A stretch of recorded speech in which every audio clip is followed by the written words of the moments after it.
Hi, my name is Joseph Fletcher, And I'm Shayna Fletcher. and this is More Than Sunday with the Fletchers. I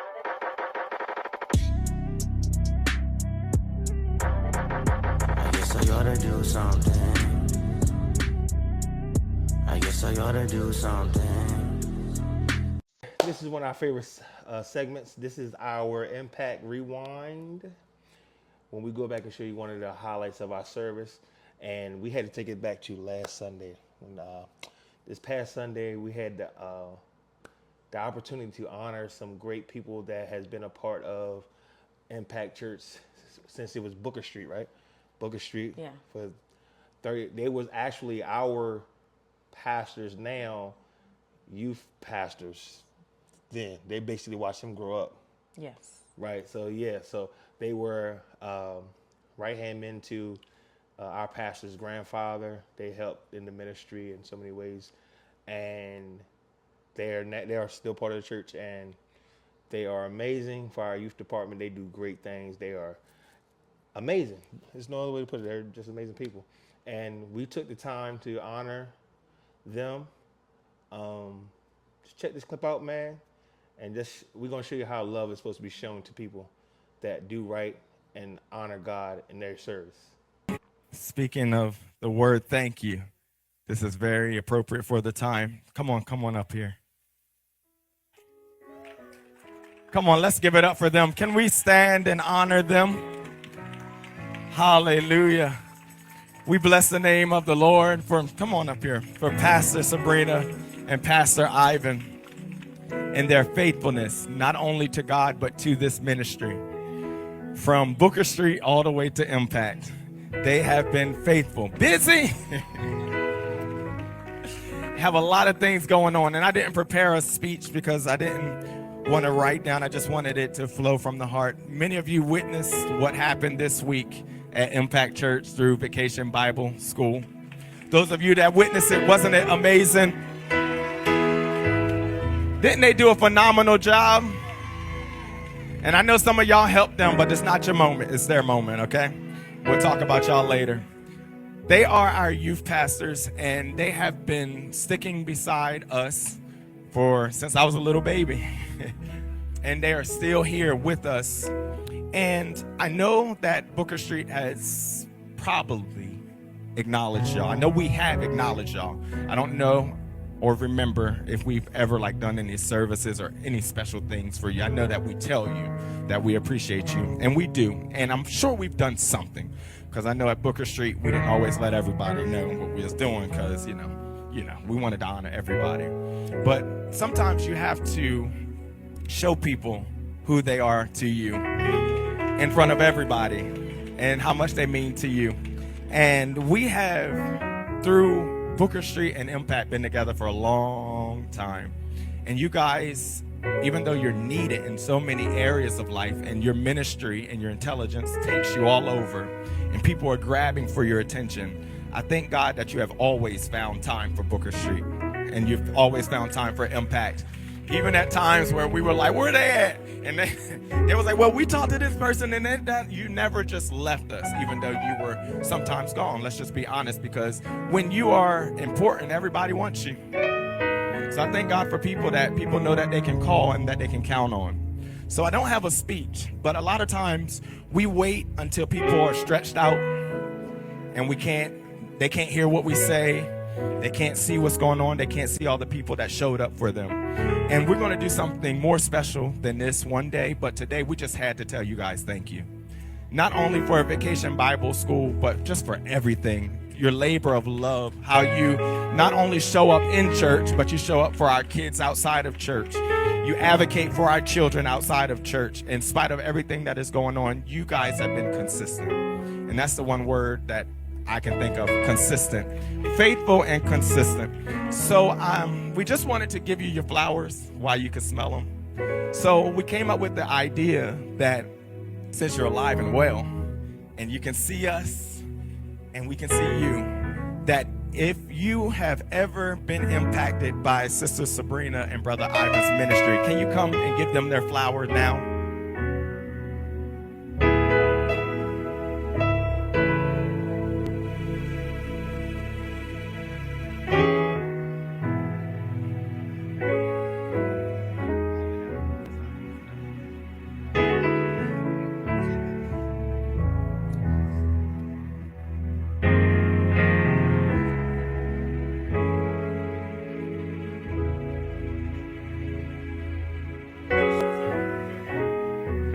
was amazing. That was. That was really, really dope. It almost made me cry. No. Almost. Man up. Man up. I said almost. Yeah, hell yeah, that's my girl.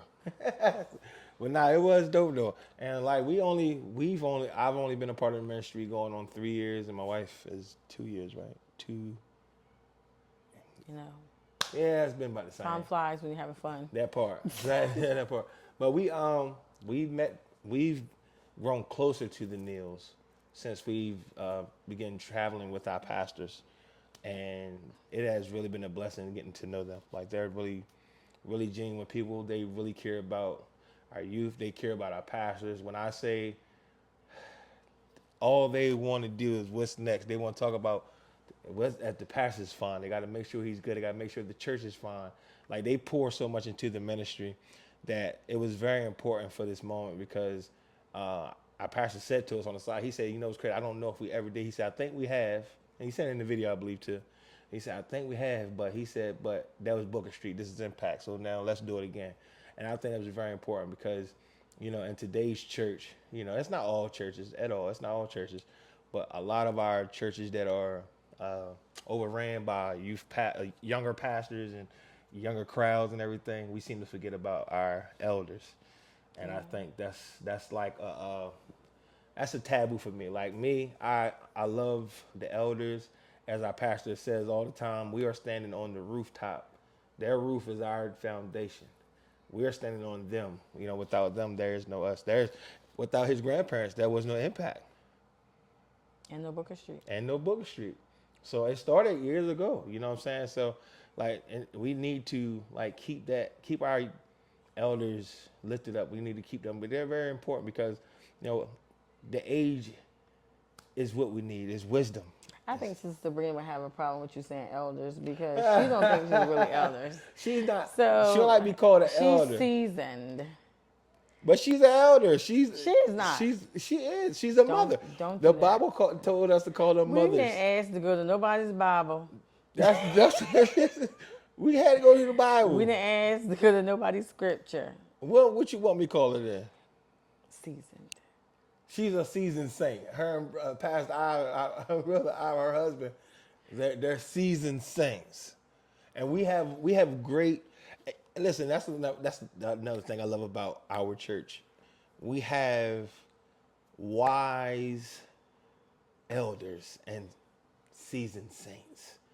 We don't have a bunch of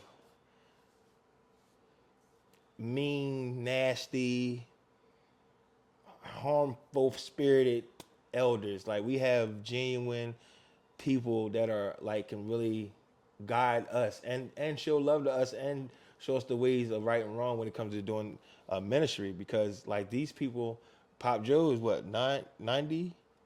I think they celebrated 9. I think he's 90, if I'm not mistaken, 90 plus. Then you got Brother Purnell, he's 89, 88. He's up in age. You know what I'm saying? There's so many people like 70 plus, but they are so welcoming to the change that our pastor has brought into the church. Because, you know, a lot of things we do at Impact, you know, it's taboo. And I gotta be honest, like I always say, it was taboo to me too, because the way I grew up, certain things you just didn't do. But, you know, as I've learned, you know, grow more and more. And then, you know, some things, it was the traditional way. It was the things that we just did. It was things that they did, and they taught us to do it. And, you know, you start realizing a lot of stuff, it had nothing to do with God. Don't mean it was wrong, because, you know, it doesn't mean it was wrong because it's not in the Bible, because there's nothing wrong with having regulations, rules. McDonald's got rules. They got outfits you're supposed to wear and everything. So it's not wrong. But, you know, we were so caught up on it that, you know, it was like, it's kind of like it was fighting against what was, you know, the God's move. Like, you know, we were so caught up on having our rules and regulations that, you know, it started hindering the growth of the ministry. So I think that's one thing I love about our church. We honor our seasoned saints. Our seasoned saints very much, because again, they're wise people. I make it my business every service to love on our elders, because as Sister Ella just said last night, they leaving. They're leaving. You know what I'm saying? And it's scary. It's scary to think about a church without wise counsel It's very scary, because we're young. What you 40 something? I don't want to say age. I'm not ashamed of my age. Thank God for it, baby. Go and tell them how old you is, baby. I am 43. 43, and I'm 39, so we're relatively young. You had to tell your age though. I did. I don't know that. So we're relatively young, you know what I mean? So it's like, it's to the point where we know they're closer to the end than they are the beginning. So, like, we're looking to, like, I let the elders pour into me. Like, when I'm talking to the elders, I just let them talk. I don't have to agree with everything, but the things that I know can sharpen me, I take it all in, man, because, you know what I mean? It may not be the way of today, but at one point in time, it worked what they did. And especially for them, got them that. Yeah, for sure. My dad used to always say, he said the only thing he didn't like about the newer generation is because they wanted to replace things, but not replace with something better. They just wanted to replace it with something that was comfortable and something that was cooler or more hip. He used to always say that. He's like, that's the worst thing you can do. But when you're replacing it with something that just as impactful than what we already have, then you can do greater things because. Well, for me, first of all, Sister Sabrina and Brother Ivan are my faves. Yeah, they're good people, man. They're Awesome my people. favorites. Like, you know how you had them, they can do no wrong in my eyes. And if they did do wrong, take it to the Lord in prayer. Don't bring it to me because they are my faves. Yeah, they look good people, man. Yes, they are. Definitely. It's hard to find. This is just, I always go back. It's hard to find people who serve without an agenda. Yeah, Like, they don't have no agenda. It's just they take joy in it. Like that's just that's what they love to do. Yeah. Like, and that's them, And honestly, as I got closer and started working with her, I thought I served. She actually helped me sharpen my heart for serving even more. Because she set the bar high. Yes. Her and Brother Ivan set the bar very high. Yes. Very high. And so they even keep me, like, they don't even realize. They always say I keep them together. No. No. Right. I just have a little sharper mind than they do and can remember more, but they show me, like, they are like the servant, what is it, like, since they set the bar high, they are like the goal. They're like goal. They have couples goals. Yes. They're my servant Yes. goal. They are like, because, listen. Would do anything for leadership. For the ministry, for the littlest, from the leadership to the least of them. Facts. They will do it. And we seen that firsthand. Yes. So we're a witness to this. What our pastor did this past Sunday was we witnessed from the past year and some change that they are. And even like working with them with Vacation Bible School. Yeah. And this was funny. Don't anybody know, like, during the planning, because we were going to have the option of where if some kids needed a ride, they were going to have the option. Yeah. I had to tell Brother Ivan, and I mean, I had to stand on business. Yeah. You are not going to nobody's house and picking nobody up. Yep. But come to find out, that's what they used to do. Yep. He used to run house to house. I pick kids up just so kids can Sure enjoy Vacation Bible School, have that time, to Jesus. Because in their mind, that is a way that they can get Jesus to another family. Yeah, and they say they're potential members. Yes. So no matter what, they would do it. So I mean, I had to stand on business with them. Facts. But I mean, and it's also because you have to use wisdom as well. Like, they're more seasoned, and I told them they need to rest a little more. Absolutely. They're seasoned. So, They're seasoned. Yeah. Elders. Sorry, baby. They seasoned.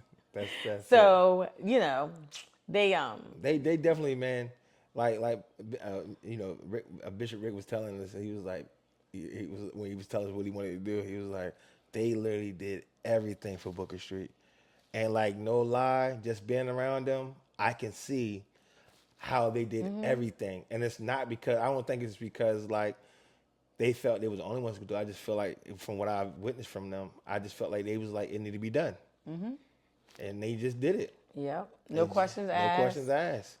This would need to be done. We'll figure out how to do it. We'll go ahead and do it. And that definitely is. But what's crazy though? That trickled down. I paid attention to that too. I'm just getting to learn everybody that was from Booker Street. I paid attention to Mother Morris and Bishop Morris. and a couple of the others oldest, and our pastor. How?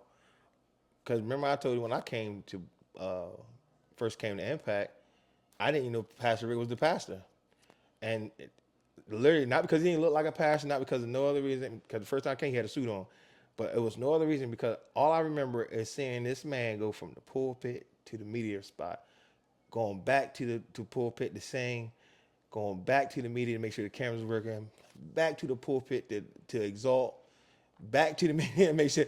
And I was like, and I tell him all the time, I literally did not know. But that shows you what Booker Street was because he come from that.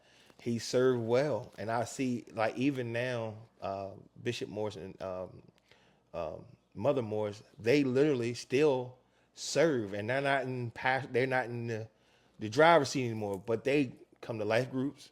They're on every Bible study. They still teach. They even travel. They even go to the camp meetings sometimes. Like no, they're a little older. They get chauffeured. They're allowed to miss because they served many years of service, so they're allowed to miss, but they still make it their business. So it's like you coming into this ministry, you should feel kind of weird not wanting to serve, because we have people that's in power, quote unquote, that still serve. They still willing to do any. Pastor Mel, she'll pick up vacuum after every Wednesday. She's vacuuming. You know what I'm saying? Like Bishop Rick, he's did the bathrooms clean. I remember and when everything. he wanted to do everything. I remember when I first started on the praise and worship team, he was cleaning the bathroom, and I'm looking like, what? You know what I mean? Like, what you doing? But it makes sense. Like when you have a certain, you said it last week when we did our last segment. You made a statement about you have a heart to serve, and when